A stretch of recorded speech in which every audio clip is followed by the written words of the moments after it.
Dans le cadre du programme Nutrition en Action, donc c'est une activité qui est réalisée par le département de la jeunesse, demain, donc dimanche, 12 novembre, de 10h à 13h, donc, il va y avoir ici une séance de cuisine collective santé. Donc, l'invitation est faite à tous, donc, mais il faut s'inscrire. Donc, pour toute information sur le programme et les frais, vous pouvez voir, je n'ai pas vu Clifford aujourd'hui, mais il faut contacter Clifford Baptiste si vous voulez participer à ce programme. Donc, c'est demain de 10h à 13h, ici au centre, il est écrit. Vous savez qu'il va y avoir donc un voyage humanitaire en Haïti, un voyage qui sera organisé par une équipe du centre, il est écrit. Donc, ce voyage aura lieu donc, du dimanche 21 janvier au dimanche 28 janvier 2018. Donc, si vous êtes intéressé à participer, donc c'est un voyage qui sera réalisé dans le village de Bois-Pin, donc dans le plateau central en Haïti. Vous êtes prié de contacter le pasteur Rémi Ballet, donc si vous êtes intéressé à participer à ce voyage-là. Très prochainement, nous vous donnerons aussi une liste donc, de matériel que nous recherchons pour pouvoir donner aux plus démunis de cette région. Donc, les dons sont également les bienvenus pour permettre de continuer la construction de l'école de Bois-Pin et pour venir en aide à la population locale. Et merci à l'avance. À 11h, il va y avoir donc des classes pour les enfants. Donc, on va vous inviter à envoyer les enfants à leurs classes respectives à partir de 11h. Aujourd'hui, tout de suite après le culte, aux environs de 12h30, on va avoir une réunion de prière ici avec le groupe de sentinelles.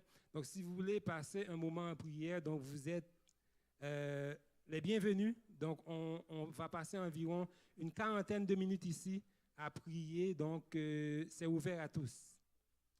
Si vous avez un appareil de télécommunication, donc tout ce qui peut sonner et distraire, donc les cellulaires, on vous demande s'il vous plaît de les fermer.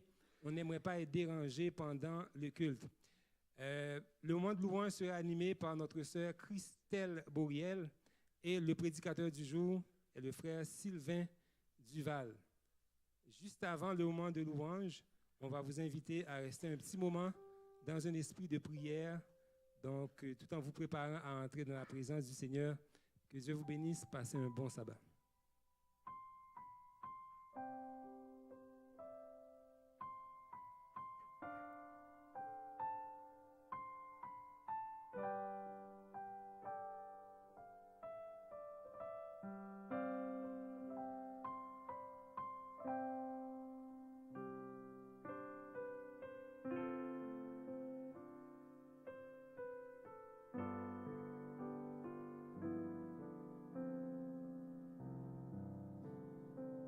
Bonjour à tous. Bonjour. Comment allez-vous en ce matin? Ça va? Je suis vraiment contente de voir de beaux chrétiens rassemblés pour louer l'Éternel. C'est un privilège d'avoir accepté son invitation, car vous êtes venus adorer Dieu en ce sabbat matin. Donc soyez bénis et que le nom de l'Éternel soit loué. Dans le psaume 95, le verset 5, le roi David a dit « Proclamez la grandeur du Seigneur notre Dieu. Inclinez-vous devant son marchepied. Oui, le Seigneur est l'unique vrai Dieu. » Et Moïse a dit dans Exode 15, le verset 11, « Seigneur, qui parmi les dieux est comparable à toi? Qui est comme toi, éclatant de sainteté, redoutable, digne d'acclamation, capable d'accomplir des prodiges? » Dieu est saint, 3 fois saint. Il mérite que nous nous inclinions humblement devant lui. Qui est comparable à lui? Personne. C'est Dieu qui est capable de créer la vie. Personne n'est capable de vaincre la mort, mais Dieu est capable. Personne n'est capable d'accorder la vie éternelle, mais Dieu est capable. À toi, soit la gloire et l'honneur en ce sabbat matin. Je vous invite à vous tenir debout afin d'acclamer le Dieu saint et 3 fois saint.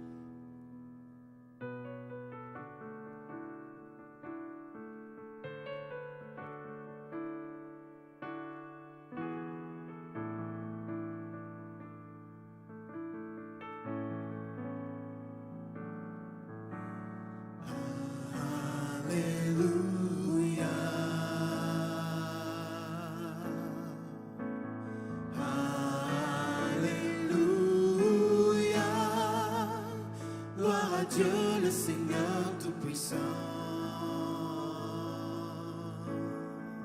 Alléluia. Alléluia.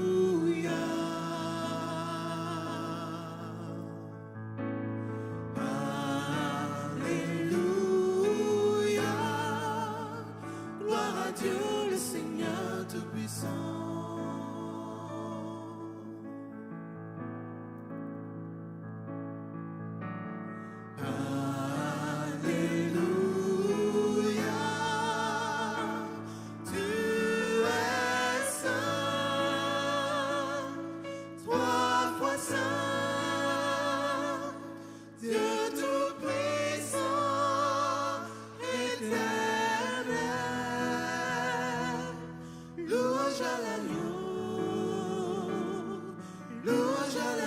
Car toi seul est saint. Car toi seul es saint,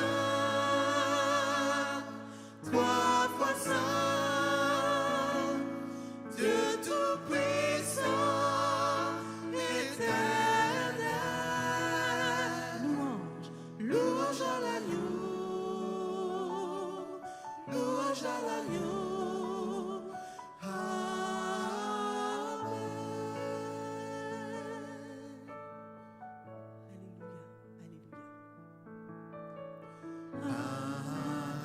Alléluia.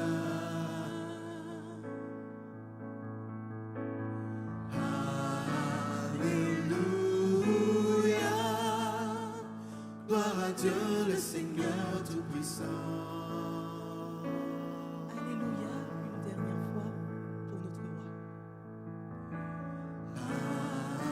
Alléluia.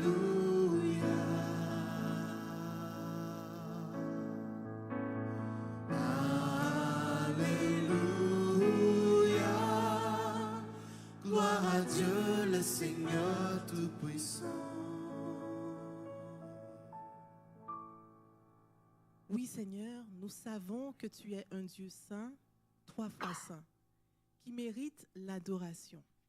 Personne n'est comparable à toi car tu es majestueux, glorieux, éternel. Et en ce matin, nous acceptons ton invitation de venir devant toi. Nous ne sommes point dignes car nous sommes pécheurs, mais nous voulons que tu puisses nous pardonner, nous purifier et que toute cette louange puisse t'agréer. Éternel, pardonne nos fautes, purifie nos cœurs et que ton esprit prenne possession de nous en Saint-Instant et pour toujours. Amen. Hosanna. Est-ce que vous êtes dans la joie en ce matin? Le Seigneur est élevé. Jésus est élevé. Hosanna. Hosanna, Hosanna, Hosanna au plus haut des cieux. Hosanna, Hosanna, Hosanna au plus haut des cieux. Nous célébrons ton nom. Nous célébrons ton nom. Nous célébrons ton nom. D'un cœur reconnaissant. De cœur reconnaissant. Tu es le Seigneur glorieux. Hosanna au plus haut des cieux. Gloire. Gloire, gloire, gloire à Jésus notre roi. Gloire, gloire, gloire à Jésus notre roi. Nous célébrons ton nom, Jésus. Nous célébrons ton nom. Nous célébrons ton nom. D'un cœur reconnaissant. De cœur reconnaissant. Tu es le Seigneur glorieux. Hosanna à Jésus notre roi. Nous célébrons. Nous célébrons ton nom. Nous célébrons ton nom. D'un cœur reconnaissant. De cœur reconnaissant.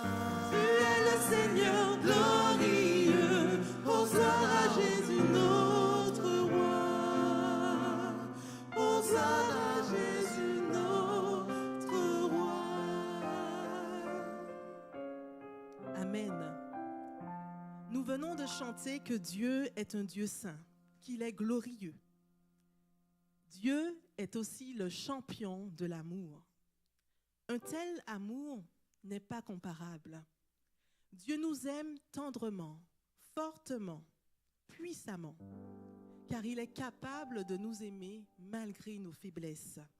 Le croyez-vous? Le croyez-vous?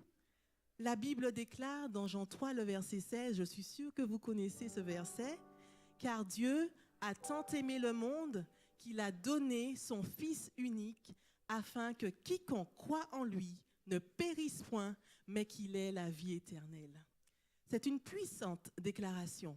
Et je vous invite à le déclarer à celui ou à celle qui est à côté de vous, en personnifiant ce verset. Vous lui direz, « Car Dieu t'a tant aimé, mon ami, qu'il a donné son Fils pour toi, afin que si tu crois en lui, tu ne périsses pas, mais que tu aies la vie éternelle. » Déclarez-vous cela les uns les autres en ce matin.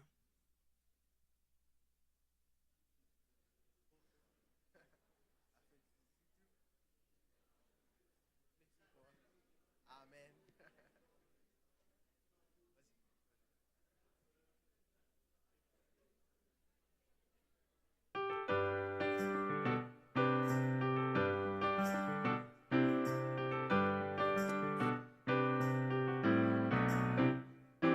Et si vous manquez d'amour en ce matin, allez à Dieu, car il est disponible à chaque instant. Ton amour est étonnant, fidèle et sans changement. Ton amour est un roc solide sous mes pieds. Ton amour mystérieux me protège en tout lieu, me remplit de douceur et me fait chanter. Alléluia! Alléluia, Alléluia, Alléluia. Ton amour est là. Alléluia, Alléluia, Alléluia. Ton amour est là. Ton amour me surprend. Je me sens envahi par la joie qui grandit tout au fond de moi. Et quand tu m'apparais, ta bonté transparaît. Je sens monter en moi un chant pour mon roi. Alléluia, je veux vous entendre. Alléluia, Alléluia, Alléluia, Alléluia. Ton amour est là. Alléluia, Alléluia, Alléluia. Ton amour Une est dernière là. fois.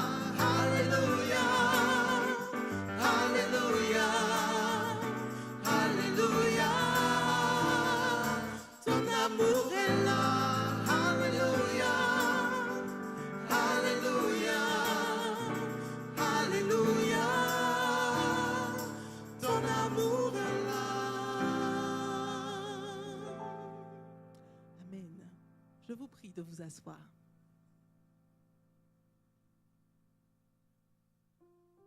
La Bible relate l'expérience des premiers chrétiens dans le livre de Actes. Après que Jésus fut remonté au ciel, il y a eu une organisation spéciale parmi ces nouveaux chrétiens. Et j'ai toujours été fascinée de cela quand je lisais le livre d'Actes. Dans Actes 2, verset 42, il est dit que tous s'appliquèrent fidèlement à écouter l'enseignement que donnaient les apôtres, à vivre dans la communion fraternelle, à prendre part au repas en commun et à participer aux prières. Les versets 44 et 45 disent que tous les croyants étaient unis et partageaient entre eux ce qu'ils possédaient.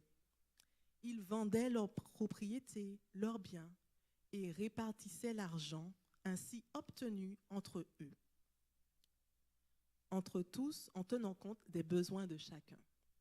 Je me rappelle quand je lisais ce livre, quand j'étais toute jeune, je suis allée voir ma mère en lui disant « mais c'était bien beau ce qu'ils vivaient, mais moi je ne vois pas cela ». Mais ma mère m'a expliqué que leur passion pour Jésus était tellement forte que ce qu'ils possédaient n'était rien par rapport à l'amour de Dieu qu'ils avaient. Ce n'est pas différent pour nous.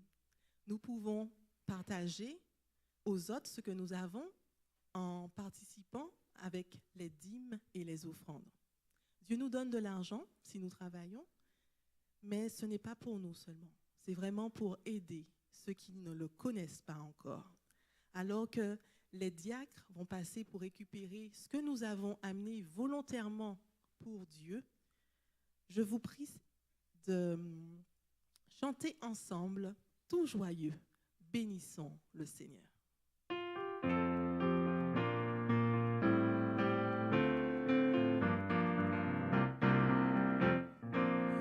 Tout joyeux, bénissons le Seigneur. Chantons et célébrons ses louanges. Adorons avec foi le Sauveur. Nous joignons aux célestes phalanges. Gloire à Dieu, que ce chant retentisse en tout lieu. Gloire à Dieu, que ce chant retentisse en tout lieu.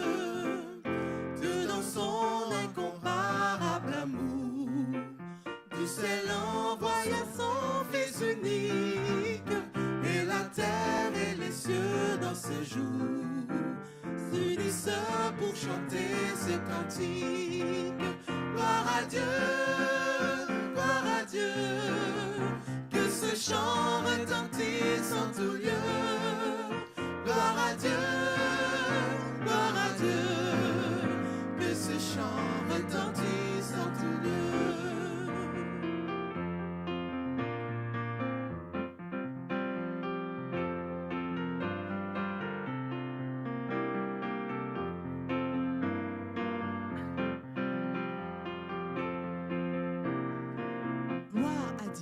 Gloire à Dieu. Gloire à Dieu, que ce chant retentisse en tout lieu. Gloire à Dieu, que ce chant retentisse en tout lieu. Nous voulons en retour, bon Sauveur, t'aimer par-dessus toute autre chose. Former ton amour dans notre cœur, et puis dont chacun de nous dispose. Gloire à Dieu, que ce chant retentisse en tout lieu. Gloire à Dieu, que ce chant retentisse en tout lieu.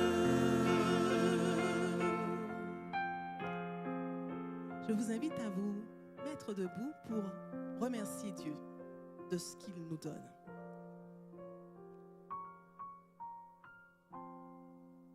Oui Seigneur, c'est de toi que nous vient la vie, c'est de toi que nous vient la santé, le travail.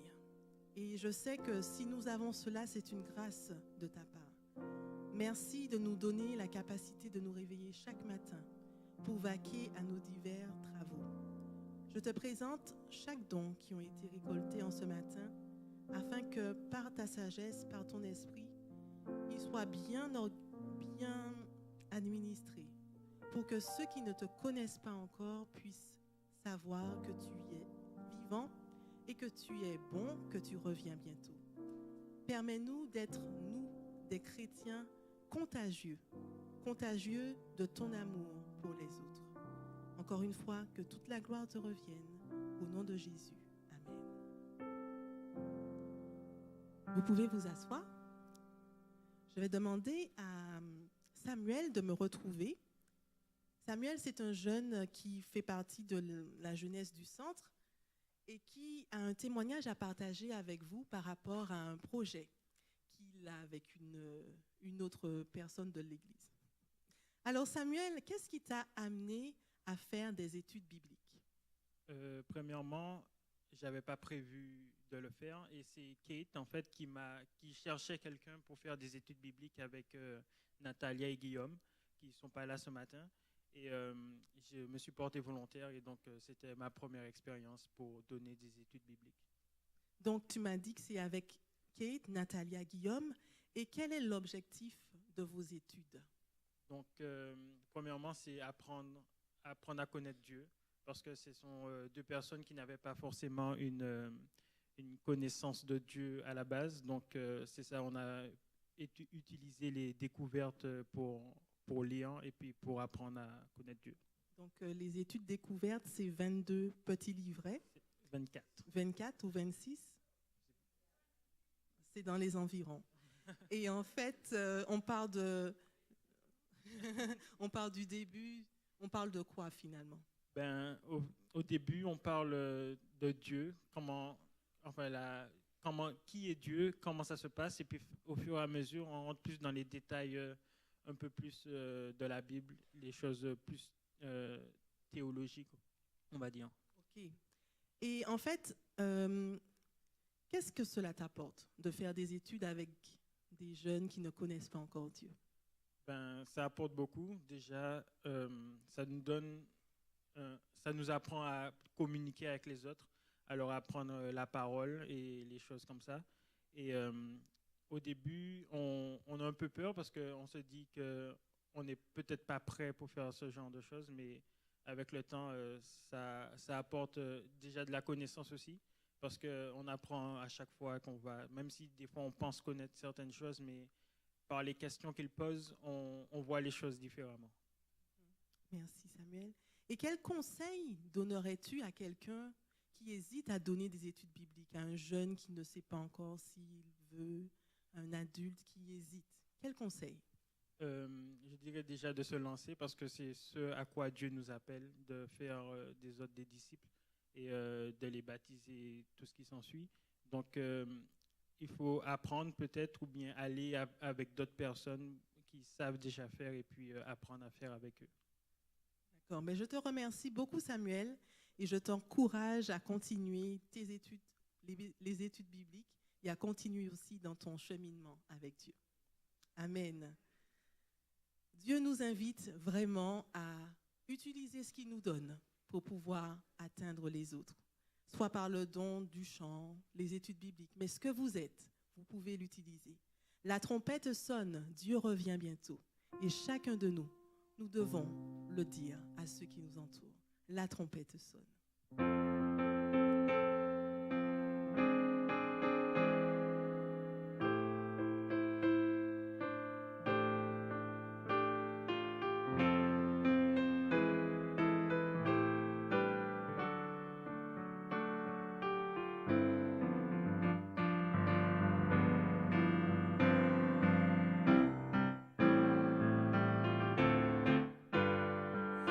La trompette sonne sur notre pays, rassemblez-vous, mes enfants.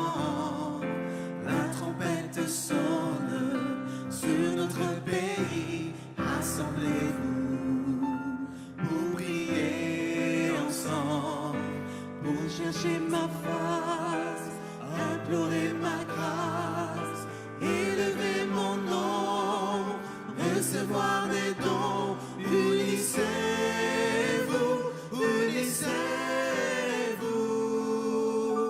mon esprit viendra sur vous. La trompette sonne sur notre pays, préparez-vous, mes enfants. La trompette sonne sur notre pays, le roi du roi établit son règne, il prend possession de la terre entière, brise les nations dans cette heure de fer. Purifiez-vous,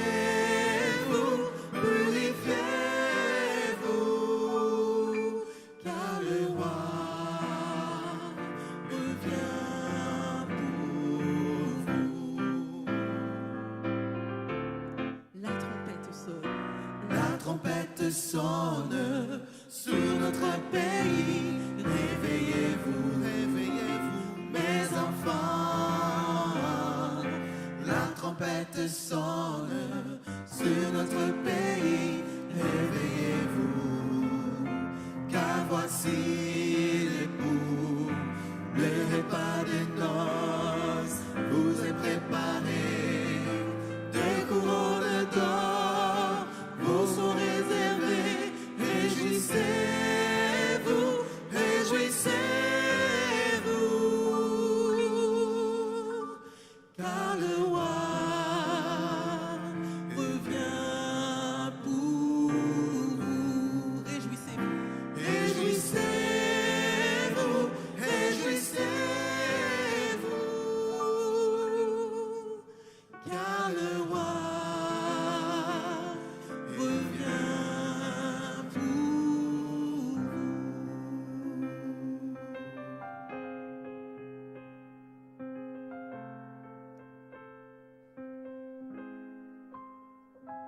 David, au psaume 51, les versets 12 à 14, a déclaré « Ô Dieu, crée en moi un cœur pur. Renouvelle en moi un esprit bien disposé. Ne me rejette pas loin de toi. Ne me prive pas de ton esprit.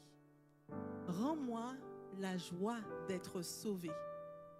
Soutiens-moi par un esprit d'engagement. » Quand on connaît Dieu, ce n'est pas facile de se sentir loin de lui, car on peut reconnaître notre faiblesse face à sa sainteté, face à son amour. Mais ce que Dieu désire, c'est que nous puissions nous abandonner totalement, car sans lui, nous ne pouvons rien faire. C'est Dieu qui transforme notre cœur. Alors je vous prie en ce matin, avant la méditation de Sylvain, à vous mettre debout afin de réclamer de Dieu qu'il puisse changer, nettoyer, qu'il puisse nous transformer pour sa gloire. Mettons-nous debout et chantons ensemble « Renouvelle-moi, Seigneur Jésus ».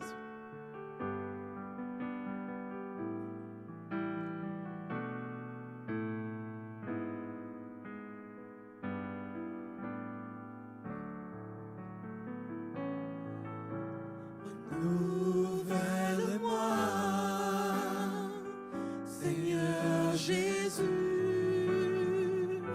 Je ne veux plus être le même. Renouvelle-moi, Seigneur Jésus. Que mon cœur soit comme le tien. Tout ce qui remplit mon âme, mon cœur, a besoin d'un changement profond. Car tout ce qui se trouve au plus profond de mon cœur a vraiment besoin de toi. Renouvelle-moi, renouvelle-moi, Seigneur Jésus. Je ne veux plus être le même. Renouvelle-moi, Seigneur Jésus. Que mon cœur soit comme le tien. Car tout ce qui remplit mon âme, mon cœur, a besoin d'un changement profond. Car tout ce qui se trouve au plus profond de mon cœur a vraiment besoin de toi. Car tout ce qui remplit mon âme, mon cœur a besoin d'un changement profond. Car tout ce qui se trouve au plus profond de mon cœur a vraiment besoin de toi. A vraiment besoin de toi. A vraiment besoin de toi. Éternel, avant que nous puissions ouvrir ta parole, je te prie, Seigneur, d'habiter en nous à chaque minute, car nous avons vraiment besoin de cette communion, de cette connexion avec toi. Sans toi, nous ne savons que faire, nous ne savons où aller, mais grâce à ta présence, grâce à ta parole, grâce à ton Esprit Saint, tu nous diriges. Dirige Sylvain qui va parler de toi et que tout soit pour te plaire et te rendre gloire au nom de Jésus. Amen. Vous pouvez vous asseoir.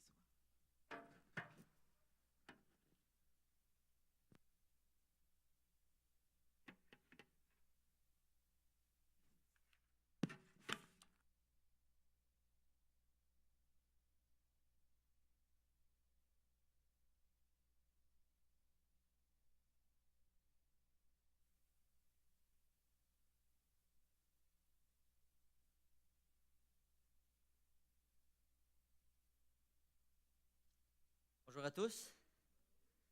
Comment allez-vous ce matin? Ça va bien? Bon. Ça va très bien pour moi aussi, par la grâce de Dieu. Le privilège de pouvoir partager aussi la parole ce matin.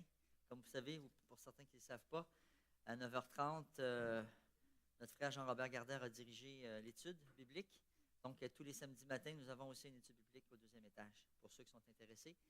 Et pour ce trimestre ici, on étudie l'Épître aux Romains. Donc, un épître important, et d'ailleurs, fort probablement un des livres que Paul a écrit pour défendre la justification par la foi.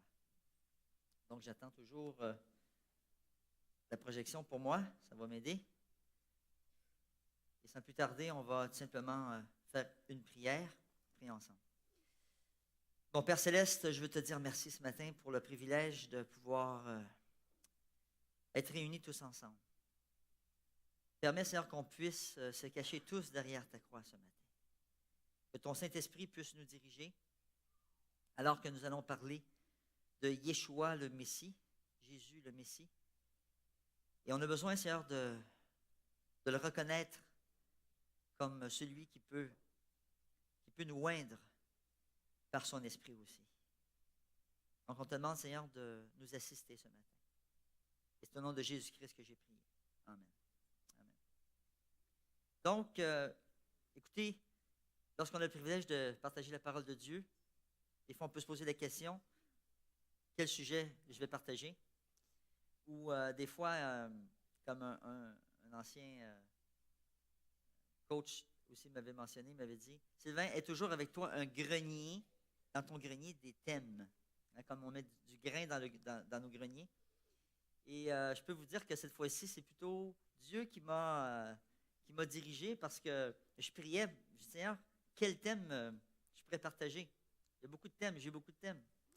Et le Seigneur m'a permis de découvrir un texte que souvent, vous voyez le titre, Jésus le Messie, c'est un thème souvent qu'on partage juste durant la période des fêtes, spécialement le texte que je vais choisir, Matthieu chapitre 1, versets 1 à 17, pour ceux qui ont leur Bible.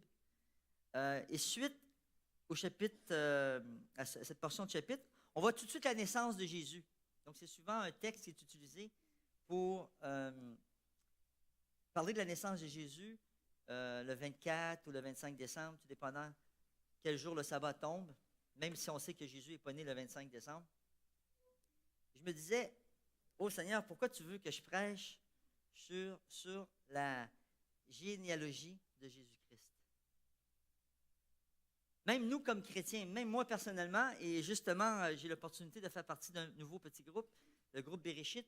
Je dis nouveau petit groupe parce que c'était un groupe d'études, se préparer pour l'évangélisation auprès des Juifs, mais de plus en plus, il se transforme en petit groupe parce qu'on veut inviter nos frères juifs, n'est-ce pas, friends, dans ce groupe-là. N'est-ce pas, Régis? On veut les inviter.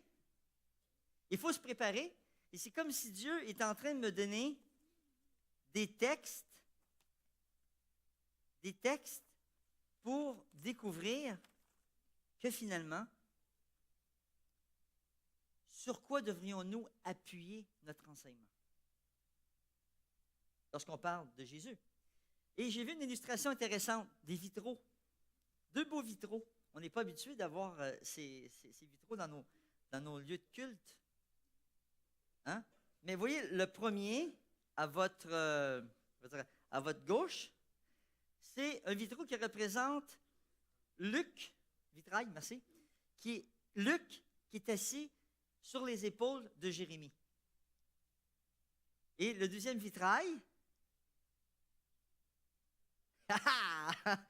le deuxième vitrail, c'est Matthieu qui est assis sur les épaules d'Isaïe.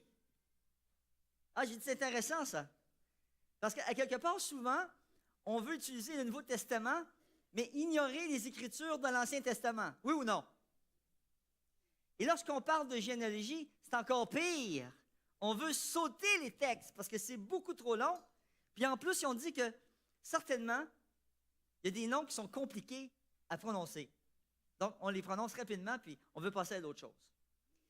Mais Matthieu, contrairement à Jean d'entrée de jeu, dans son premier chapitre, chapitre 1, il va déclarer la divinité de Jésus-Christ.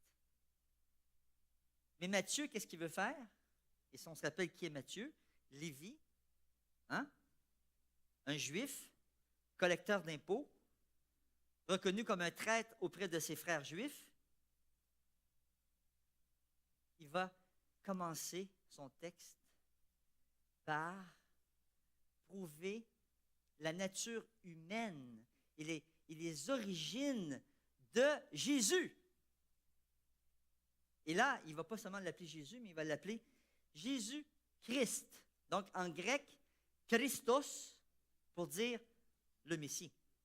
Messie, mais en hébreu, Meshaya. Parce que Matthieu, qu'est-ce qu'il veut faire finalement quelque part? Il veut démontrer à ses frères juifs, et à travers l'histoire, on doit reconnaître quand même que l'Église primitive, notre première Église, était constituée de Juifs. Donc l'auditoire de Matthieu était des Juifs. Beaucoup de Juifs chrétiens convertis.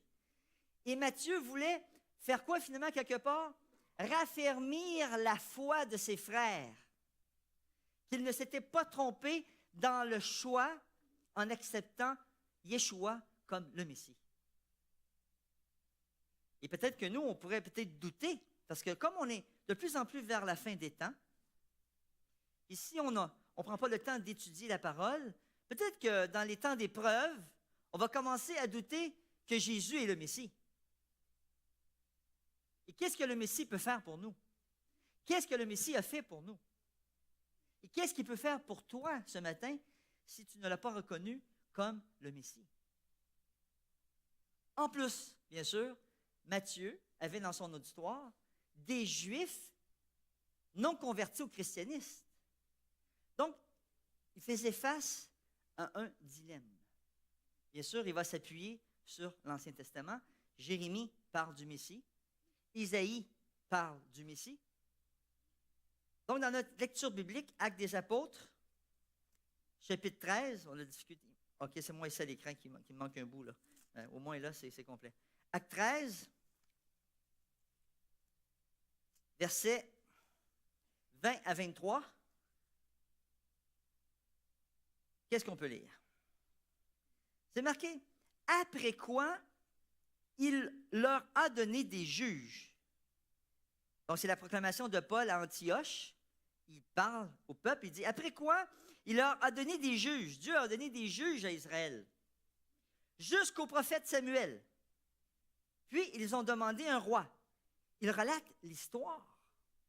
Et nous allons dans l'Ancien Testament pour comprendre l'histoire. Est-ce que vous pensez que c'est important, notre histoire, de connaître nos origines? La généalogie, c'est ça le but de la généalogie. Il dit ici, puis ils ont demandé un roi. Qui a demandé un roi? Le peuple d'Israël. Et Dieu leur a donné effectivement, pendant 40 ans, Saoul, fils de Kis, un homme de la tribu de Benjamin. Et on pourrait se demander, pourquoi il n'a pas juste dit, Dieu leur donna, pendant 40 ans, un roi qui s'appelait Saül. On spécifie, fils de Kis, un homme de la tribu de Benjamin.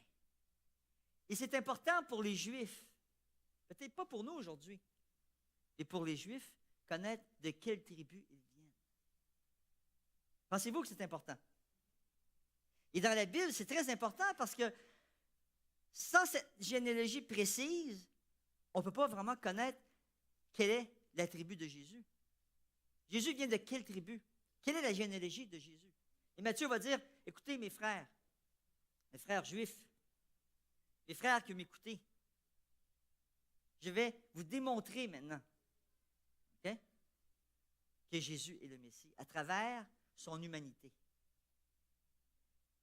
Il dit après, au verset 22, « Après l'avoir écarté, on connaît l'histoire de Saül, il leur a suscité pour roi qui?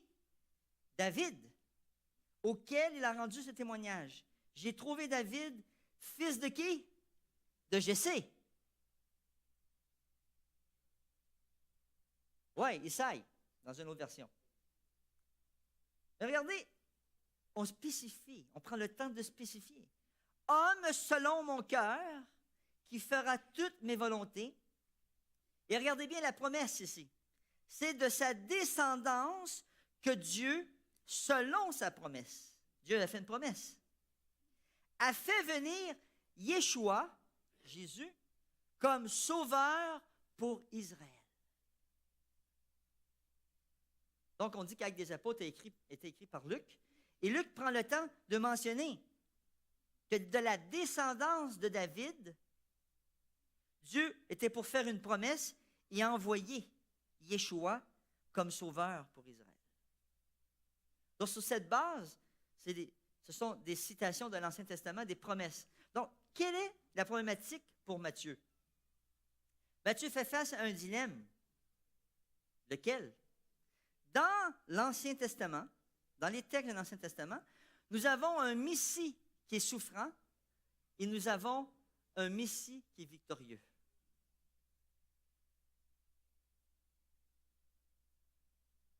Et là, les Juifs, bien sûr, ont lu, étudié les prophéties. Et peut-être que certains d'entre eux ont fait comme nous. Ils ont écarté certains textes. Parce qu'en réalité, le peuple juif à l'époque des Romains, lorsque Jésus est venu sur la terre, attendait quoi? Un Messie libérateur.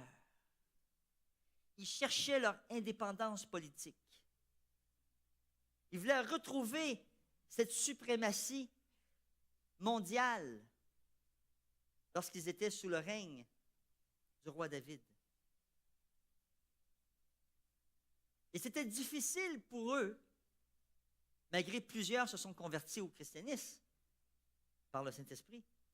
Plusieurs ont résisté d'accepter que le Messie devait souffrir.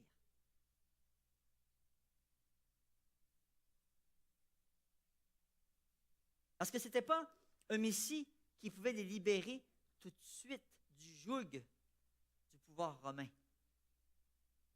Et là, ce Messie devait venir. C'était un Messie qui venait établir son royaume. Parce que Jésus disait souvent, mon royaume, le royaume de Dieu est arrivé. Le royaume de Dieu est parmi vous. Pourquoi? Parce que Jésus est venu établir le royaume de la grâce avant d'établir le royaume de la gloire. On avait de la difficulté à comprendre. Et plusieurs se sont convertis au christianisme, dont un guerrier spirituel, Saul de Tarse, qui est devenu Paul, qui connaissait les prophéties. Même si c'était tellement difficile pour lui de refuser un Messie souffrant, Yeshua, Jésus-Christ, va le faire tomber de son cheval pour le rendre aveugle. Oui ou non? Il va tomber aveugle combien de jours? Vous rappelez-vous l'histoire? 3 jours. Exact. Et ça va être la conversion de Saul de Tarse. Donc, la solution pour Matthieu est de démontrer que Jésus est roi d'Israël et il vient directement de la descendance du roi David, de la lignée royale. Regardez ce qui est mentionné au chapitre 2. C'est intéressant. On a ce chapitre 1, la généalogie de Jésus-Christ. On dit généalogie de Jésus-Christ, fils David, fils d'Abraham. Abraham engendra Isaac. Et ça continue comme ça. Au chapitre 2, regardez, après la naissance de Jésus, à Bethléem de Judée, au jour du roi Hérode, des mages d'Orient. C'était des païens, ils venaient de loin. Des mages d'Orient arrivèrent où? À Jérusalem. Et dirent, où est le roi des Juifs? Eux se posaient la question. Ils disaient, où est le roi des Juifs? On a su que le roi des Juifs était arrivé. Même eux se posaient la question. Même eux avaient étudié les textes. Ils avaient voyagé. Ils se posaient la question, où est le roi des Juifs? Où est le roi des Juifs? Donc, dans cette généalogie de Jésus-Christ, Matthieu prend le temps de répondre à la question, qui est Jésus? C'est la question fondamentale pour tout chrétien. Cette question est au cœur de l'Évangile, au cœur de la bonne nouvelle selon Matthieu. Si vous étudiez le livre de Matthieu, il va prendre le temps, et on connaît très bien, d'ailleurs, Matthieu 16, lorsque Pierre va s'adresser à Jésus, il va lui dire, les autres disent que je suis Élie, le prophète, vous, que dites-vous que je suis? Pierre répond, tu es le Christ. Tu es le Christos. Tu es le Messie. C'est toi. Qu'est-ce que Jésus va lui dire? Tu ne sais pas ça de toi.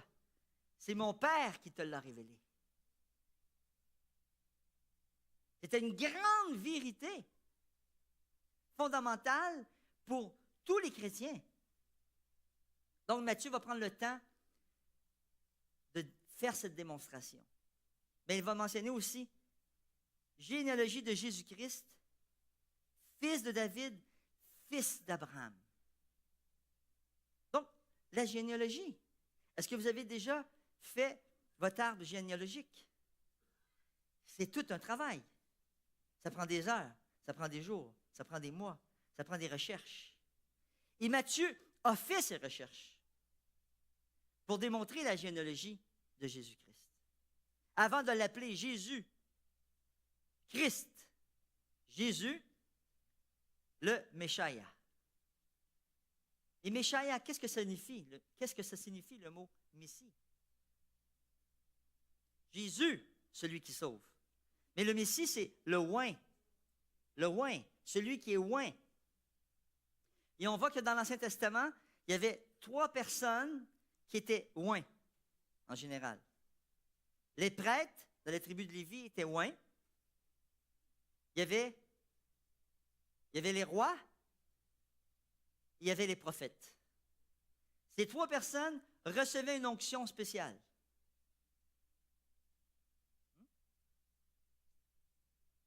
Donc, pourquoi les généalogies sont si importantes? Elles sont là pour, premièrement, montrer la qualité de membre d'une tribu, ou d'un peuple. À quelle tribu j'appartiens? À quel peuple j'appartiens? Est-ce que c'est important pour nous de savoir ça aujourd'hui? Il y en a pour eux, c'est important. Ils veulent savoir quels étaient leurs ancêtres. Et lorsqu'on découvre que nos ancêtres étaient des voleurs, on n'en parle pas beaucoup. Lorsqu'on découvre que nos ancêtres étaient des prostituées, on n'en parle pas beaucoup non plus. Mais si nos ancêtres étaient des rois, hey, sais-tu, moi, mon ancêtre était un roi. Mon grand-père, il était capitaine de bateau. Il n'a pas dit qu'il était pirate, mais il a dit qu'il était capitaine de bateau. Vous comprenez? Mais cette généalogie est importante afin de pouvoir s'identifier, montrer, premièrement, la légitimité et la pureté du peuple. À qui est-ce que j'appartiens? Montrer les liens à l'intérieur du peuple. C'est trouver aussi, pour pouvoir trouver et prouver que l'héritier est légitime, ce qui est très important. Est-ce que Jésus est un héritier légitime? Est-ce que Jésus vient de la lignée royale? Parce que pour être le Messie doit venir de la lignée royale. Et c'est très important. Imaginez qu'on veut évangéliser les Québécois. est-ce que c'est si important de prouver la généalogie de Jésus-Christ? Si on va dans les textes bibliques, oui, c'est important. Est-ce qu'on a besoin d'évangéliser les Juifs, nos frères, nos amis juifs, pour dire que cette connaissance ou cette information est si importante? Non. Et si on veut rejoindre nos frères juifs, c'est important de comprendre d'où vient Jésus et quelle est sa généalogie. Donc, peut-être, vous avez commencé à faire votre arbre généalogique. Et ça demande beaucoup de travail, beaucoup de recherche. Connaître son grand-père, son arrière-grand-père, et d'aller dans les bibliothèques. Donc, à quelque part, que ce soit Matthieu et spécialement Luc, parce que les deux généalogies les plus longues, on les retrouve dans Matthieu, chapitre 1, et dans Luc, chapitre 3. Et deux généalogies présentées de façon différente. Une qui commence à partir d'Abraham, qui se rend jusqu'au Christ. Et vous regardez, Matthieu chapitre 1, c'est marqué verset 1. Généalogie de Jésus-Christ, fils de David, fils d'Abraham. Abraham engendra Isaac, Isaac engendra Jacob, Jacob engendra Judas et ses frères. Et je vous passe la liste. Mais regardez au verset 16. Jacob engendra Joseph, l'époux de Marie. C'est pas marqué. C'est marqué Jacob engendra Joseph, mais c'est pas marqué que Joseph engendra Jésus. Non, on nous dit que Joseph est l'époux de Marie, de laquelle est né Jésus, celui qu'on appelle comment? Le Christ, Christos, le Messie. Donc Joseph était le père légal ou adoptif de Jésus. Et la question qu'on pourrait se poser, qui adopte qui? Est-ce que c'est Joseph qui adopte Jésus ou c'est Joseph qui se fait adopter de la part de Dieu? Et dans Luc, la généalogie est à l'inverse, est beaucoup plus longue. Pourquoi? Parce que Matthieu veut se concentrer sur les personnages les plus importants. Et si vous voyez au verset 6, chapitre 1, on dit Yobed ou Obed engendra Jessé ou Isaïe. Jessé engendra David. Le roi David, avec la femme d'Uri, engendra Salomon. Des petits détails. On dit, qu'est-ce qu'elle fait là, elle? Parce que dans la généalogie, habituellement, on n'inclut pas les femmes. Et dans la généalogie de Matthieu, on retrouve 5 femmes. Aussi, la généalogie de Jésus prouve l'origine de Jésus-Christ, que son origine remonte au roi David, dont il est fils, qui lui-même est fils d'Abraham. Juste dans le verset 1, Matthieu prend le temps d'écrire. Un mot change tout. Donc, généalogie de Jésus-Christ, fils d'Abraham. Pourquoi fils d'Abraham? Abraham veut dire père de toutes les nations. Et vous vous rappelez Galates, qu'on a étudié? Galates, je vous invite à retourner à votre livre, Galates chapitre 3. Après Romains, Corinthiens et Galates, chapitre 3. Versets 7 à 9. On va commencer avec le 6. Ainsi Abraham crut Dieu, et cela lui fut compté comme justice. Vous vous rappelez de ce texte-là? On l'a étudié, pour certains qui l'ont étudié avec nous. Genèse, chapitre 15, verset 5. En cause qu'Abraham a cru, Dieu lui a crédité à son compte. On dit imputé, mais crédité à son compte la justice. C'est par la foi qu'Abraham a été justifié. Ce n'est pas par les œuvres. Il dit, reconnaissez-le donc, ce sont ceux qui relèvent de la foi qui sont fils d'Abraham. Donc, il est en train de dire, Jésus est fils d'Abraham. Aussi, l'Écriture, voyant d'avance que Dieu justifierait les non-juifs en vertu de la foi, a d'avance annoncé cette bonne nouvelle à Abraham. Qu'est-ce qu'il lui a dit?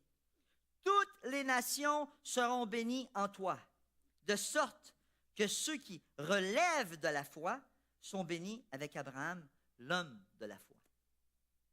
Amen. Parce que Matthieu, même si il se dirige à un auditoire juif, à ses frères convertis, à ses frères juifs non convertis encore, il va prendre le temps de parler que Jésus-Christ, il vient aussi de la généalogie d'Abraham pour nous ramener à l'humanité. Ce que Luc fait, Luc va mettre une emphase de cette généalogie jusqu'à Adam. Donc le Messie n'est pas venu juste pour sauver les Juifs. Êtes-vous d'accord avec moi? Parce qu'au début, l'Église primitive était constituée de Juifs. Pourtant, Dieu, qu'est-ce qu'il a décidé de faire? A décidé de rejoindre à travers un Juif des païens. Pas pour dire finalement à nos frères juifs que Dieu ne voulait plus les sauver. Non, c'était pour les exhorter.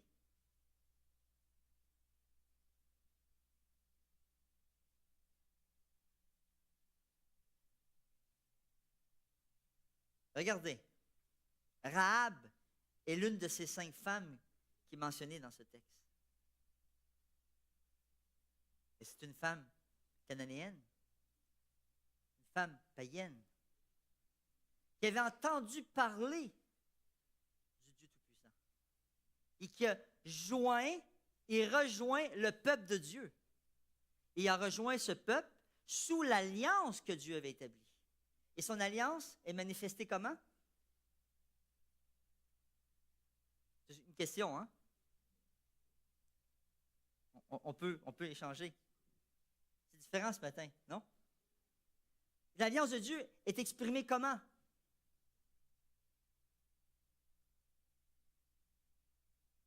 Je ne vais pas pointer personne ce matin, là. Mais essentiellement, son alliance est exprimée à travers sa loi, les commandements de Dieu.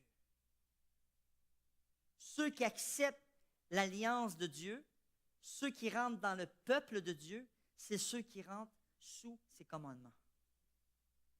Je n'ai pas entendu aucun amen. Parce que les commandements de Dieu sont importants, oui ou non? Et là, Matthieu est en train de nous dire que le Messie, Jésus-Christ, fils de David et fils d'Abraham, est venu non seulement pour sauver nos frères juifs, mais pour sauver aussi les païens, pour sauver l'humanité. Pour te sauver, toi. Pour me sauver, moi. Pour nous sauver. Donc, c'était un titre populaire.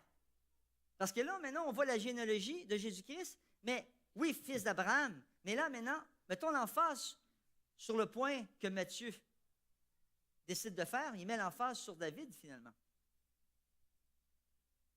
Même il existe une science d'interprétation, une vieille science d'interprétation juive, qu'on appelle la gématria. La gématria, c'est le calcul des lettres dans les noms hébreux, et chaque lettre correspond à un numéro. Comme Aleph, exemple, correspond au numéro 1. Et ça donne justement que le nom de David, son nom numérique, une fois vous placez les lettres en hébreu et vous faites le calcul, ça donne 14. Le nom de David, dans la liste de la généalogie, il est placé en position 14. Et cette généalogie-là de Matthieu, au verset 17, regardez bien ce qui est indiqué. Il y a donc en tout 14 générations depuis Abraham jusqu'à David. 14 générations depuis David jusqu'à l'exil à Babylone. Et 14 générations depuis l'exil à Babylone jusqu'à Jésus-Christ, jusqu'au Christ. Est-ce qu'on a besoin réellement de cette science de gématria? Non, parce que ce texte, cet enseignement que Matthieu nous donne, repose sur les prophéties de l'Ancien Testament. Donc, allons voir les prophéties. 2 de Samuel, Maintenant, on va explorer les textes ensemble. C'est une étude ce matin, finalement. 2 de Samuel, chapitre 7, versets 11 à 13. Qu'est-ce qu'on peut lire? C'est marqué, « Depuis le jour où j'ai institué des juges sur Israël, mon peuple, je t'ai accordé le repos en te délivrant de tous tes ennemis. Or, le Seigneur t'a annoncé que c'est le Seigneur qui fera une maison pour toi. » Et c'est intéressant, pourquoi que Dieu dit ça finalement? C'est parce que au tout début du texte, au verset 4, David, lui, veut construire une maison à Dieu. Et Dieu lui dit, c'est qui vous a demandé de me construire une maison? Est-ce que j'ai demandé à quelqu'un de me construire une maison? J'ai toujours vécu sur une tente. Au verset 4, c'est marqué, « Cette nuit-là, la parole du Seigneur parvint à Nathan. Va dire à David, mon serviteur, ainsi parle le Seigneur. Est-ce toi qui me bâtiras une maison pour que j'y habite? Pourtant, je n'ai pas habité dans une maison depuis le jour où j'ai fait monter d'Égypte les Israélites, jusqu'à ce jour, mais je me suis déplacé avec une tente pour demeure. Partout où je me suis déplacé avec tous les Israélites, ai-je dit un seul mot à aucune des tribus d'Israël à qui j'avais ordonné de faire paître Israël, mon peuple? Ai-je dit, pourquoi ne me bâtissez-vous pas une maison de cèdre? Maintenant, tu parleras ainsi à David, mon serviteur. Ainsi parle le Seigneur des armées. C'est moi qui t'ai pris au pâturage derrière le troupeau pour que tu sois chef sur mon peuple, sur Israël. Partout où tu es allé, j'ai été avec toi et j'ai retranché tous tes ennemis devant toi. Je te ferai un grand nom, comme le nom des grands de la terre. Je fixerai un lieu à Israël, mon peuple. Je le planterai pour qu'il y demeure et qu'il ne soit plus agité. Pour que les hommes injustes ne recommencent plus à affliger comme par le passé. Depuis le jour où j'ai institué des juges sur Israël, mon peuple, j'ai été accordé le repos en te délivrant de tous tes ennemis. Or, le Seigneur t'a annoncé que c'est le Seigneur qui fera une maison pour toi. Qu'est-ce que l'Éternel est en train de dire à David à travers Nathan? Il dit, c'est moi qui va te construire une maison. C'est pas toi qui va me construire une maison. Mais c'est sur un plan de vue spirituel. Il dit, quand tes jours seront accomplis et que tu seras couché avec tes pères, je susciterai après toi ta descendance, celui qui sera sorti de toi, et j'affirmerai son règne. De qui on parle ici? Oui. Effectivement, dans l'histoire, si on regarde dans l'histoire, on parle de Salomon. Mais en même temps, ce texte est un texte messianique. Et Dieu se projette beaucoup plus loin que Salomon. C'est lui qui bâtira une maison pour mon nom. Et j'affirmerai pour toujours son trône royal. Moi, je serai son père, et lui, il sera mon fils. Et lui, il sera mon fils. C'est ce texte qui est à la fois prophétique et messianique. S'il commet des fautes, je le châtierai avec le bâton des hommes et avec les coups des humains. Mais ma fidélité ne lui sera pas retirée, comme je l'ai retirée à Saül, que j'ai écarté devant toi. Ta maison et ton règne seront pour toujours quoi?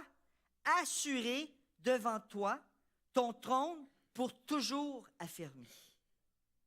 Comment le trône de David pouvait être éternellement affermi et pour toujours affermi? Dans la royauté de Jésus-Christ.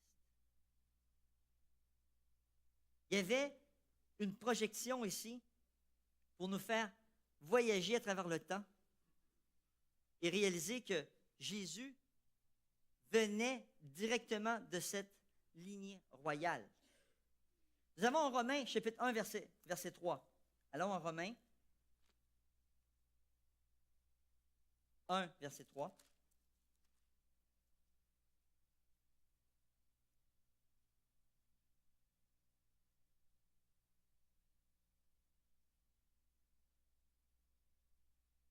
vais commencer au début. Paul, esclave de Jésus-Christ, apôtre par appel, mis à part pour la bonne nouvelle de Dieu. Cette bonne nouvelle, Dieu l'avait promise par ses prophètes dans les Écritures saintes, bien sûr dans l'Ancien Testament. Elle concerne quoi, la bonne nouvelle? Son fils, issu de quelle descendance?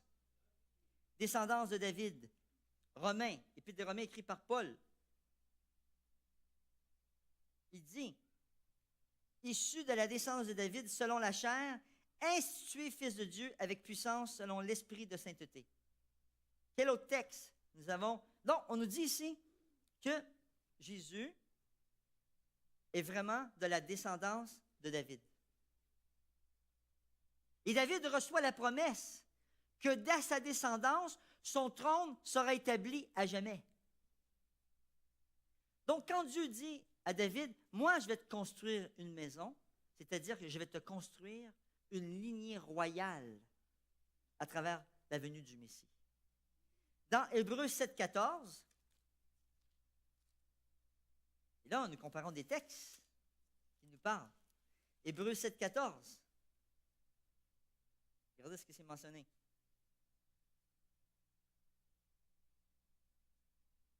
En effet, et aux Hébreux, Paul nous parle, en effet, il est notoire que notre Seigneur est issu de quelle tribu? Judas. Est-ce que vous pensez que c'était important, ça? Ce détail dans les Saintes Écritures? Est-ce que vous pensez que c'est important dans Romains de dire que Jésus-Christ vient de la descendance de David? Pourquoi c'est important?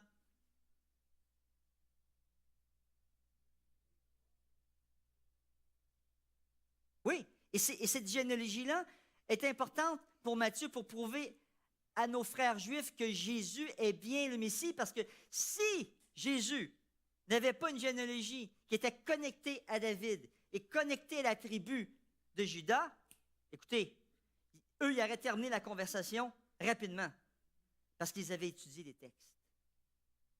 Quel texte? Isaïe. Luc s'assoit sur les épaules de Jérémie et Matthieu s'assit sur les épaules d'Isaïe. Et là, Matthieu va prendre les textes, tous les textes les plus importants d'Isaïe pour nous démontrer la messianité du Messie. Donc Jésus est le Messie, et qu'est-ce que le Messie peut faire pour nous? Parce qu'une fois que j'ai découvert que Jésus est le Messie, qu'est-ce que le Messie peut faire pour moi? Qu'est-ce que Jésus peut faire pour moi? Et donc, le texte bien connu dans Isaïe chapitre 7, au verset 14, « C'est pourquoi le Seigneur lui-même vous donnera un signe. La jeune fille est enceinte. Elle mettra au monde un fils et l'appellera le nom d'Emmanuel. Dieu est avec nous. » Matthieu chapitre 1, à partir du verset 18, la naissance de Yeshua. Et c'est une naissance spirituelle. C'est une naissance spéciale parce que même Matthieu dit, Joseph n'a pas engendré Jésus. C'est qui a engendré Jésus? Oui, c'est l'Esprit Saint, mais c'est Dieu l'Esprit Saint. Alors, c'est une naissance, on pourrait dire, spirituelle. C'est l'incarnation du Fils de Dieu. Donc, ça, c'est un texte. Matthieu s'appuie sur les épaules d'Ésaïe. Maintenant, on s'en va dans Ésaïe 9, verset 5, pour démontrer la royauté de Jésus. Jésus est roi. Jésus vient d'une lignée royale. Jésus vient de la lignée de David. Jésus vient de la tribu de Juda.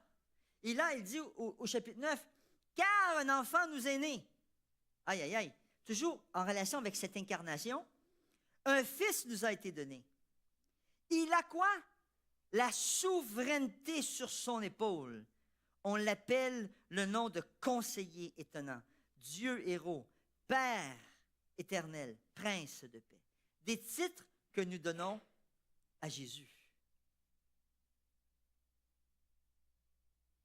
Au verset 6, étendre la souveraineté, étendre la royauté, accorder une paix sans fin. À qui? Au trône de David. et à son royaume, l'affermir et le soutenir, par l'équité, par la justice. Et c'était ça le point important. Parce que nos frères juifs, comme nous-mêmes, souvent, parce qu'on n'est pas mieux qu'eux, on n'a pas compris qu'on était sauvés et justifiés par la foi. On a souvent pensé que c'était par les œuvres. Il dit que le Messie ici est un Messie qui viendrait affermir et soutenir par l'équité et par la justice. Ce n'était pas un Messie victorieux qui était pour venir tout de suite. Il venait établir son royaume de la grâce. Le Messie victorieux vient bientôt. Il revient bientôt et on le proclame. Mais là, c'était un Messie qui venait établir la justice. Et la justice, comment pouvons-nous être justifiés? C'était ça la bonne nouvelle de la venue du Messie. Je suis venu vous libérer du fardeau du péché. Parce que le péché vous condamne. Et moi, je suis venu établir le royaume de la grâce et je suis le Messie de la justice. Et je viens vous justifier par la foi. Amen. Parce que c'est merveilleux. Parce que c'est seulement ce Messie-là qui peut nous justifier devant Dieu. Donc, tout au long de son discours, Matthieu s'appuie sur les épaules d'Ésaïe, sur les textes de l'Ancien Testament. Comment c'est important pour nous d'étudier les textes, de revenir aux origines. Matthieu continue. Et là, il prend Isaïe, chapitre 11. Un texte très connu, comme un texte messianique. Chapitre 11. Alors un rameau sortira du tronc de Jessé. Le tronc de Jessé, un rameau de la vie va sortir. D'un tronc mort, il y a de la vie qui va sortir d'Isaïe.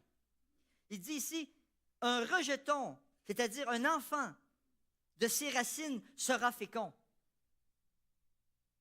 Bon, la question c'est, ce rejeton, c'est qui? Et Claude, lui, il lève le drapeau, puis tout de suite, il dit, c'est Jésus. Mais si j'aurais un ami frère juif qui est assis ici et qui cherche le Messie, parce que les Juifs cherchent le Messie, oui ou non? Ils cherchent. Il y a même des chrétiens, maintenant, messianiques. Hein? Des Juifs messianiques. Mais moi, je les appelle les chrétiens parce qu'ils croient quand même à Jésus-Christ comme Messie. Mais c'est les Juifs messianiques. Ils reconnaissent Jésus comme leur Messie. Mais regardez la caractéristique ici. Cet enfant, le souffle du Seigneur reposera sur lui. Souffle de sagesse, souffle d'intelligence, souffle de conseil, souffle de vaillance, souffle de connaissance et de crainte du Seigneur. C'est un texte messianique qui révèle à travers la descendance de David, un enfant qui va venir. Il respirera la crainte du Seigneur, au verset 3. Il ne jugera pas sur l'apparence. Il n'arbitrera pas par un oui-dire. Il jugera les pauvres avec justice. Il habitera avec droiture. Il frappera la terre de sceptre de sa bouche. Verset 5, regardez bien. La justice sera la ceinture de ses reins et la probité, la ceinture de ses hanches. Donc, Dieu a un projet étonnant pour sauver l'humanité à travers un enfant qui viendra de cette généalogie si longue que Matthieu a coupé de façon extraordinaire pour arriver à 14, 14, 14.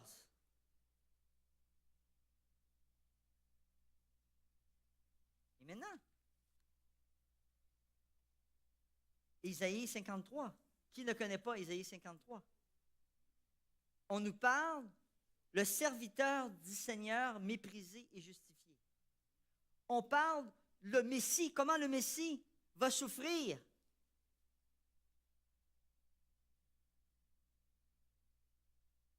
Isaïe 53, verset 5.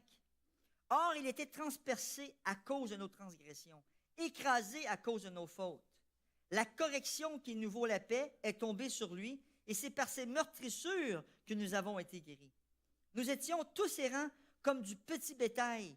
Chacun suivait sa propre voie. Et le Seigneur a fait venir sur lui notre faute à tous. Maltraité, affligé, il n'a pas ouvert la bouche, semblable au mouton qu'on mène à l'abattoir, à une brebis muette devant ceux qui le tombent. Il n'a pas ouvert la bouche. Il a été pris par la violence et le jugement. De qui parlons-nous? Jésus.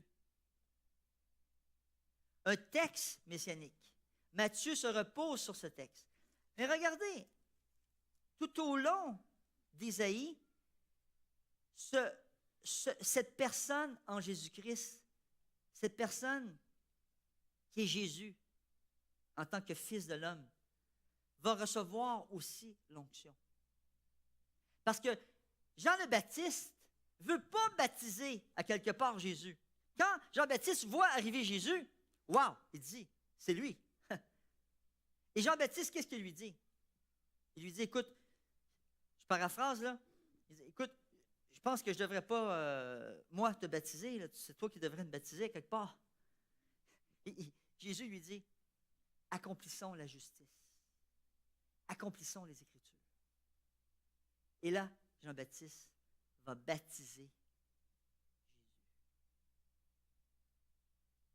Et qu'est-ce qu'on entend du ciel? Une voix. Qu'est-ce qu'on voit? On voit une colombe en représentation du Saint-Esprit qui vient donner l'onction à Yeshua. Parce que Yeshua doit commencer son ministère messianique sur la terre comme roi de justice. Il a besoin d'être investi de la puissance de Dieu. Oui ou non? D'ailleurs, tout de suite après, dans Matthieu 4, il rentre dans le désert. Pour faire quoi? Non, pour prier, pour jeûner. Oui, c'est vrai qu'il est tenté, mais il s'en va là dans quel but? De prier, de jeûner, pour se préparer à son ministère messianique. Parce qu'il sait que ce ne sera pas facile. Et là, on voit que son onction va au-delà de l'onction des prophètes, va au-delà de l'onction de tous les autres rois, même le roi David. Son onction va au-delà de tous les autres prêtres, parce que son onction, elle est éternelle. Son onction nous amène jusqu'au royaume des cieux. C'est merveilleux. Alors, Isaïe va donner la déclaration de mission du Messie. Il va dire en Isaïe, « Le souffle du Seigneur est sur moi. » Isaïe 61, verset 1. « Car le Seigneur m'a conféré l'onction. » Oui, Jésus a reçu l'onction. Il m'a envoyé porter quoi? Une bonne nouvelle aux pauvres. Panser ceux qui ont le cœur brisé. Proclamer aux captifs leur libération et aux prisonniers leur élargissement. Proclamer pour le Seigneur une année de faveur. Rétablir les gens de Sion qui sont dans le deuil. Mettre sur la tête une parure splendide au lieu de la cendre. Amen. Oui, parce que c'était ça la mission du Messie. Et lorsqu'on va dans Matthieu, et on dit, généalogie de Jésus-Christ, fils de David, dans plus de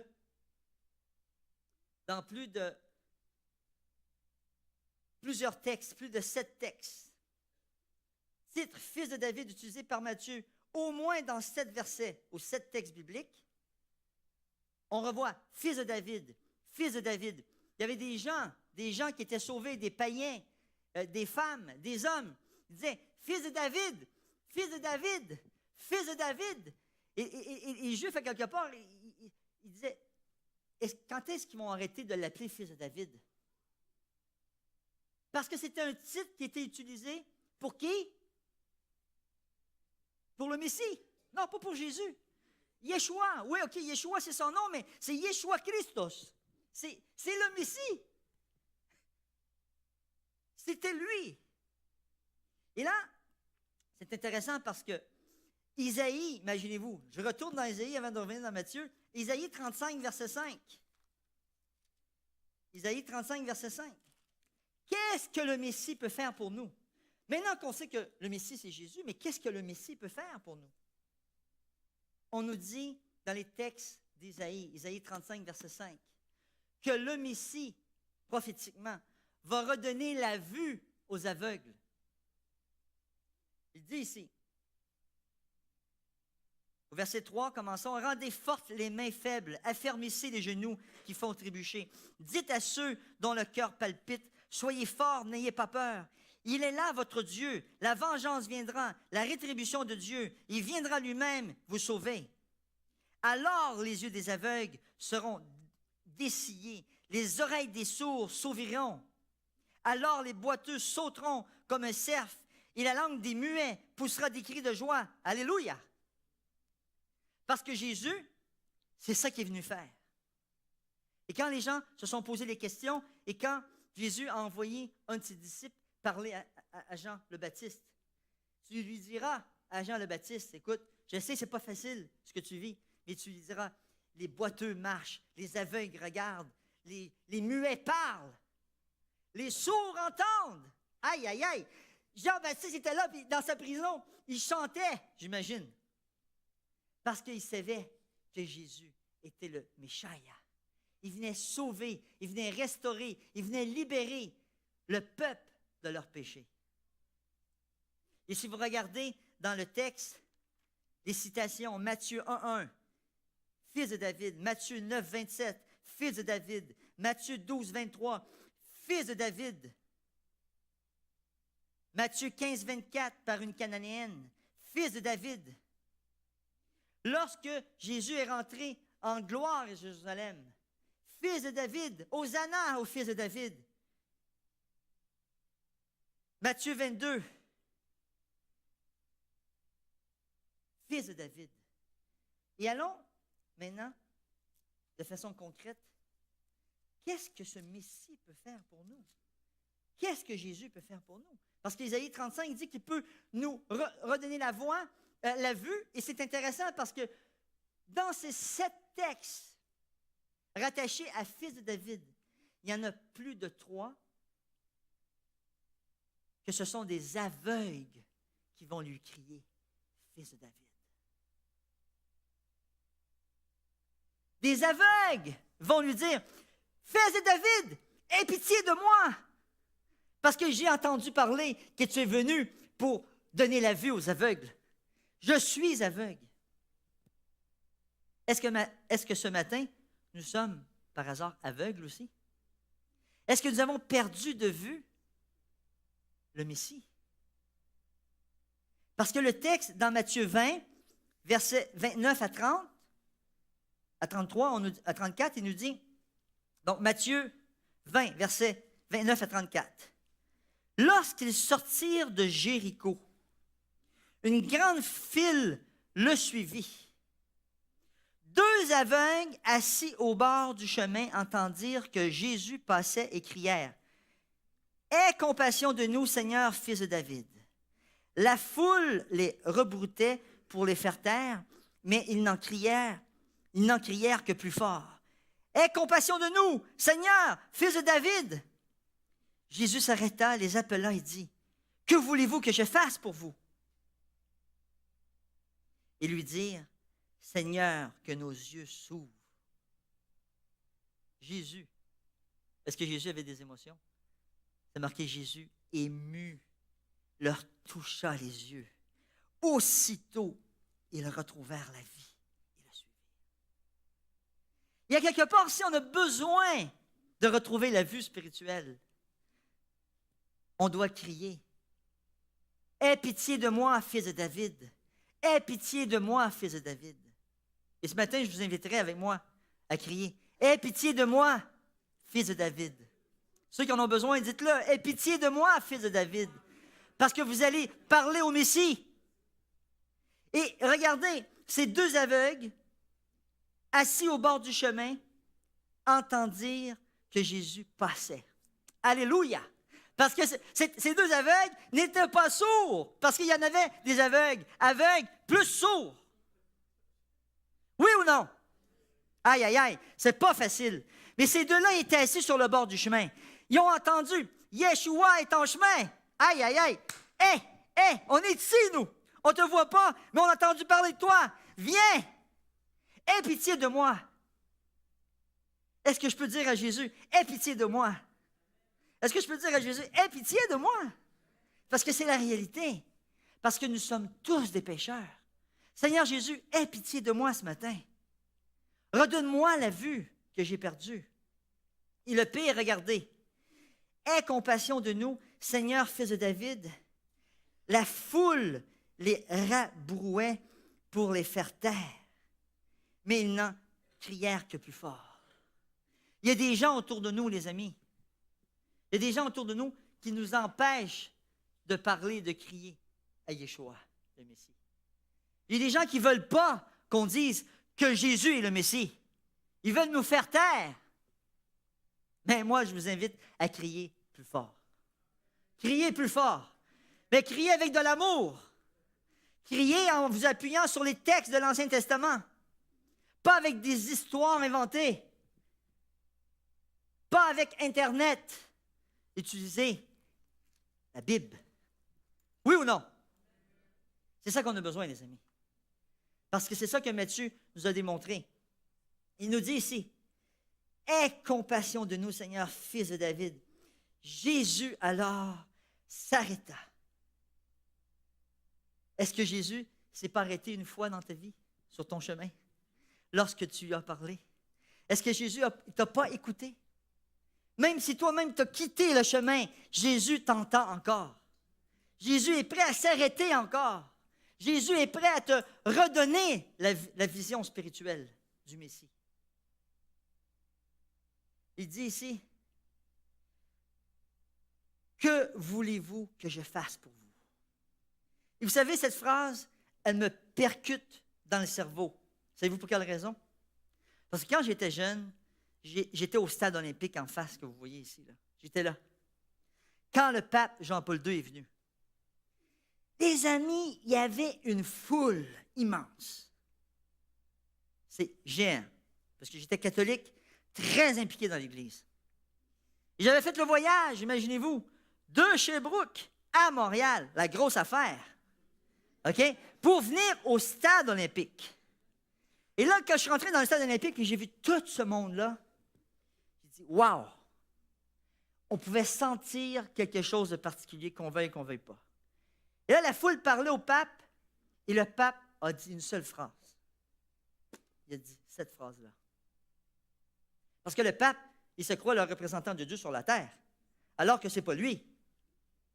Mais qu'est-ce qu'il a dit? Que voulez-vous que je fasse pour vous?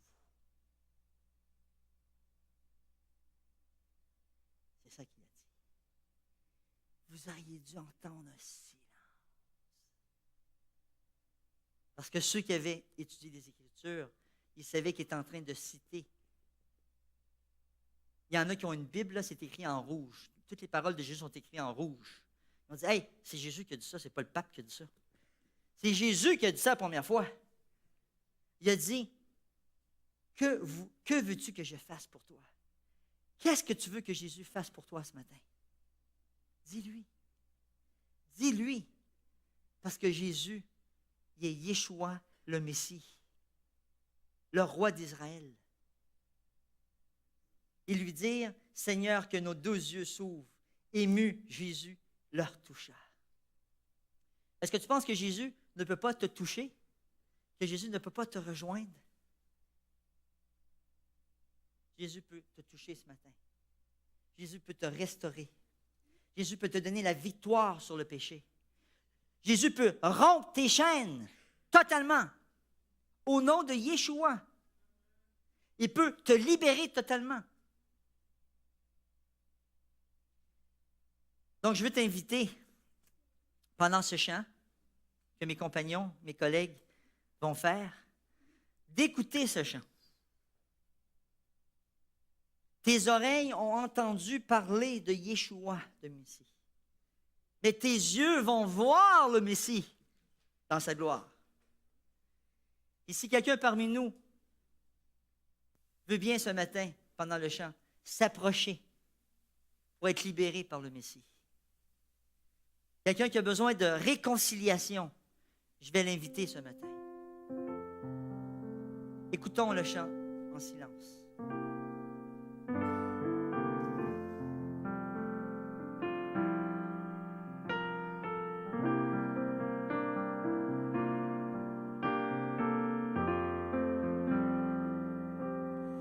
Mon oreille avait entendu parler de toi,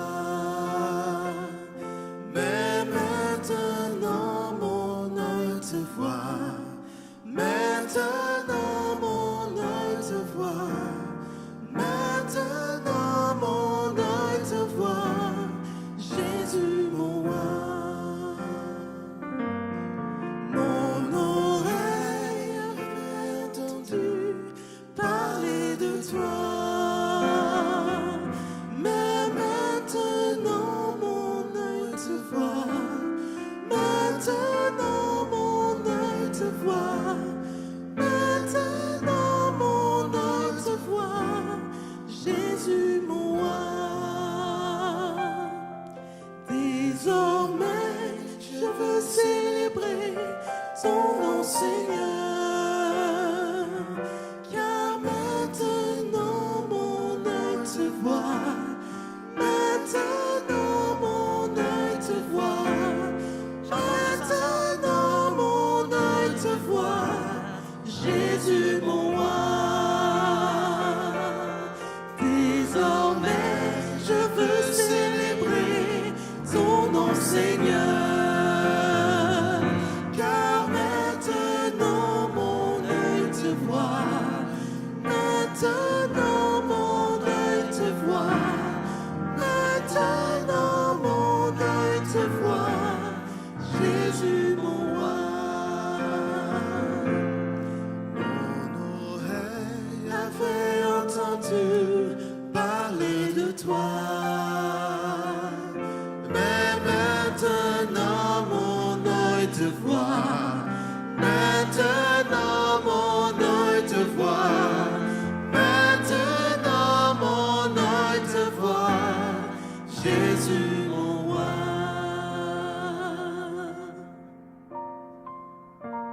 Ce matin, dans l'Apocalypse, chapitre 22, verset 16, Jésus dit, « Moi, Yeshua, moi Jésus, j'ai envoyé mon ange pour vous apporter ce témoignage au sujet des églises.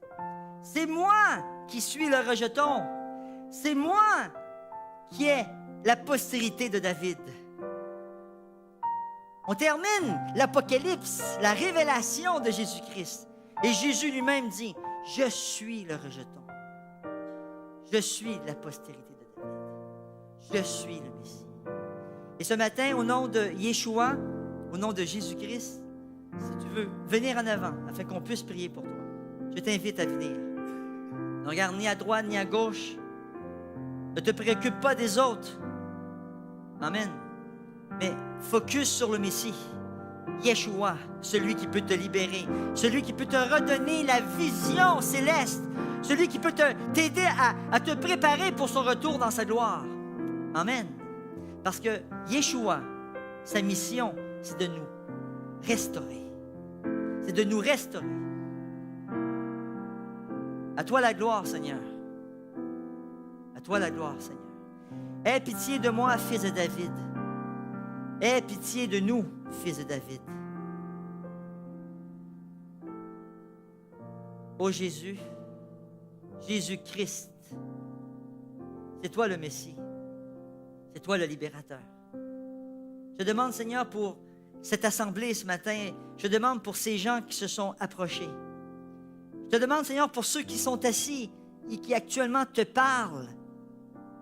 Ils te crient, « Aie pitié de moi, fils de David. » Puisses-tu, Seigneur, étendre ta bénédiction sur nous, Seigneur. Puisses-tu, Seigneur, étendre ta délivrance sur nous, Seigneur. Puisses-tu, Seigneur, nous libérer totalement du péché. Alors que nous étudions les Épîtres aux Romains, on te demande, Seigneur Jésus, d'étendre ta justice sur nous. Un jour à la fois. Un jour à la fois. Et nous, Seigneur, augmente notre foi, Seigneur. Et c'est au nom de Jésus-Christ que j'ai prié. Amen.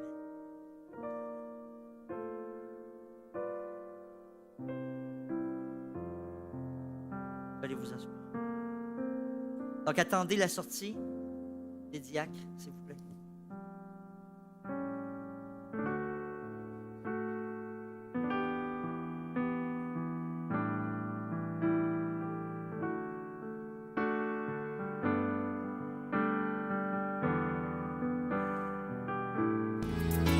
Si vous êtes dans la région de Montréal, ne manquez pas de nous visiter au centre Il est écrit, situé au 4505 boulevard Rosemont.